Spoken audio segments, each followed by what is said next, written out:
আরে আমার নবী কে জানেন? উসমান গনিকে যখন আমার নবীকে মক্কাবাসীরা মক্কাতে অত্যাচার করলো, নবী আমার হিজরত করে করে চলে আসলো। তারপরে উসমান গনিকে পাঠাইলেন নিজের জামাই, উসমান গনিকে পাঠাইলেন, উসমান তুমি যাও কাবা শরীফের তাওয়াফে করে আসো, তুমি কাবাতে যাও, বাইতুল্লাহতে যাও, আল্লাহর ঘরেতে যাও, চলে যাও কাবাকে তাওয়াফ করে আসো। উসমান গনি আসলেন, তিনি ধনী মানুষ ছিলেন, বলেন সুবহানাল্লাহ। উনি কি ছিলেন? বড় ধনী মানুষ। আর ধনী মানুষের দেখলে দেখেন, দুনিয়াদারির মাইনরিটি দেখবেন, দুনিয়ার মানুষের মাইন্ড দেখবেন, বুদ্ধি দেখবেন। ধনী মানুষকে দেখলে বড় অল্প কথা আরামসে কয় না নাই? হ্যাঁ, যে দয়া করি যাতে কোনো একটু সহায় করে। ধনী মানুষ, বেশি ধনী মানুষকে দেখলে কম শ্রেণীর মানুষগুলো অল্প আদবে কথা বলে। তো উসমান গনি সবের থেকে ধনী ব্যক্তি ছিলেন, সুবহানাল্লাহ। উসমান গনি রাদিয়াল্লাহু তাআলা আনহু আরবের ভিতরে সবের থেকে ধনী ছিলেন। তো উসমান গনিকে রেসপেক্ট দিলেন আরববাসী, আর বললেন, উসমান তুমি জিয়ারত করতে পারো, কাবার তাওয়াফ করতে পারো, কাবা শরীফে তুমি তাওয়াফ করতে পারো, তুমি তাওয়াফ করো, তুমি তাওয়াফ করো। এখন বুঝবেন আমার নবীর সম্মান কতটুকু, আমার নবীর ইজ্জত কতটুকু আপনাদের আমাদের করতে হয়, আপনার আমার দিলে রাখতে হয়, বুঝবেন। উসমান গনি এই কথা কয়ে কাবা শরীফের তাওয়াফ পর্যন্ত ঠুকরাইয়া দিয়েছে। এই কথা বলে কাবা শরীফের তাওয়াফ পর্যন্ত বন্ধ করে দিয়েছে। আপনাকে যদি বলা হয় বাবা 1 লাখ টাকা দিব কাবা শরীফে তাওয়াফ করে আসবো, করবেন না? নাই। আর মুসলমানের দিলের খোয়াইশ কাবার তাওয়াফ এসে ইনকার করে দিয়েছে যে তোমরা আমার নবীকে তাওয়াফ করতে দাও নাই, আমি উসমান কাবা শরীফের তাওয়াফ করব না। সুবহানাল্লাহ, সুবহানাল্লাহ। তোমরা আমার নবীকে দাও নাই, আমি উসমানকে ধনী দেখে দিয়েছো, আমি উসমানকে সম্মান জানাইতেছো। তোমাদের দিলে যখন আমার হাবিবুল্লাহ নবীর সম্মান নাই, আমি উসমানকে সম্মান করলে 5 পয়সার দাম নাই। তো আপনারা আমরা হিরো আইডল যদি মানতে হয়, আমার নবীকে মানতে হবে। আমার আপনার নবীকে মানেন, দুনিয়াদারি বাদ দেন। কাউকে হিরোর দিকে নকল করে করে দাড়ি কাটতেছেন, হিরোর দেখে দেখে আপনি চুল বানাইতেছেন। আমার যুবক ভাইয়েরা, তোমরা কোন রাস্তা চলে গেছো? এই দুনিয়া তুমিও ছাড়বা, আমিও ছাড়বো, তুমিও কবরে যাবা, আমিও কবরে যাব। কিন্তু ফারক আইব, বড় একটা কি ডিসটেন্স এসে যাব। কিরকম ভাবে? আপনার কবর আমার কবরে ভাগ হবে, হবে না? না। তো বাবারা, যদি নিজের কবরের ভিতরে শান্তির হাল আমি আনতে চাই, তো আমার নবীকে আইডল মানেন। নবীর ওয়ারিস যেটা ওলামা, আল্লাহর ওলিরা, তিনাদেরকে দুনিয়াতে মেনে চলে যান, তিনাদের ওসিলা নিয়ে চলে যান। নিশ্চয় করে কিয়ামতের ময়দানে তিনাদের সাথে মান তাশাব্বাহা বিকওমিন ফাহুয়া মিনহুম, যার সাথে যার ভালোবাসা, যে কওমের সাথে আপনি ভালোবাসা করবেন, ওই কওমের সাথে হাসর নসর হয়ে যাবে। সুবহানাল্লাহ। যদি বাবা কফিলউদ্দিনের সাথে মহব্বত আছে, তিনার সঙ্গে আপনার হাসর হবে। যদি সাহাবার সাথে মহব্বত আছে, তিনাদের সাথে হাসর হবে। নবীর সাথে মহব্বত আছে, নবীর সাথে হাসর হবে।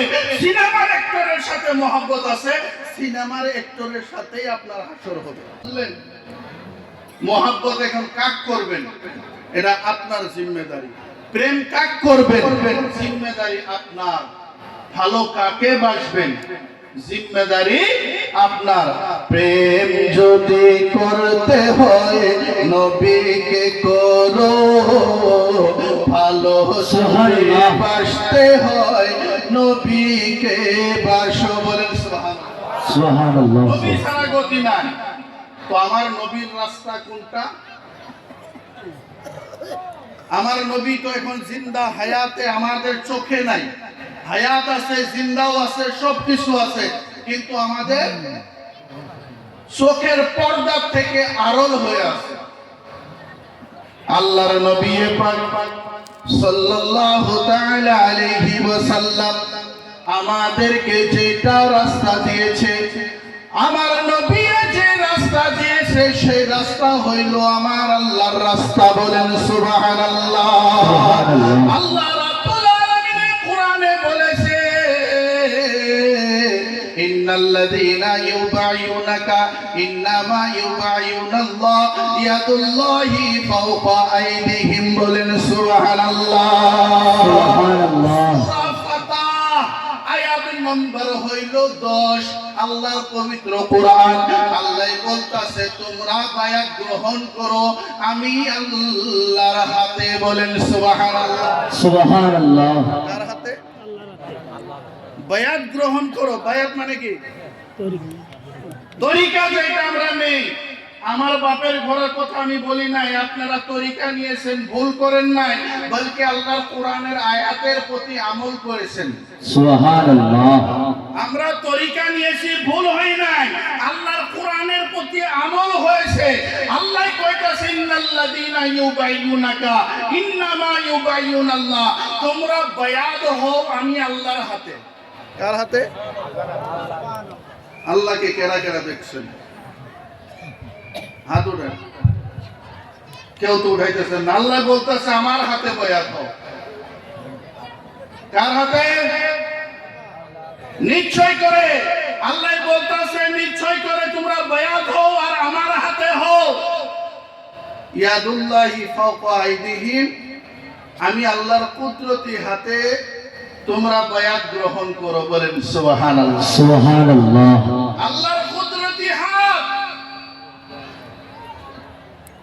এইটার যদি আপনি আমি তাফসীর জানি, এর যদি আমরা অল্প সারমর্ম বুঝতে চাই, আপনাদের তাফসীর পড়তে হবে, আলা হযরতের কানজুল ঈমান পড়তে হবে, বাকি উলামাদের তাফসীরের কিতাব পড়তে হবে, তাফসীরে রুহুল বায়ান পড়তে হবে, তাফসীরে মাইনি পড়তে হবে, তাফসীরে জিয়াউল কুরআন পড়তে হবে।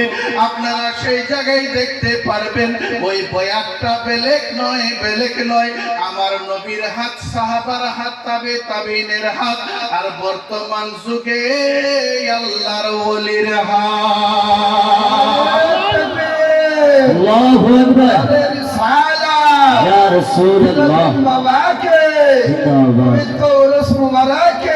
জিন্দাবাদ। মুজাহিদ আলী সাহেব কে জিন্দাবাদ। আল্লাহু আকবার। কথা বলেন কার হাত? নবীর হাত, সাহাবাদের হাত, তাবেঈনদের হাত, খুলাফায়ে রাশিদিনদের হাত, তারপরে যায় আইমা মুজতাহিদিন এবং আল্লাহর ওলিদের হাত। সুবহানাল্লাহ। নবী যদি থাকতো নবীর কাছে যাইতাম না নাই? বলেন আওয়াজ দেন, যাইতাম না নাই? নবী যদি আমাদের চোখের পর্দাতে এখন থাকতো তো আমরা নবীর কাছে বায়াত হইতাম। সাহাবা যদি থাকতো আমরা সাহাবার কাছে বায়াত হইতাম।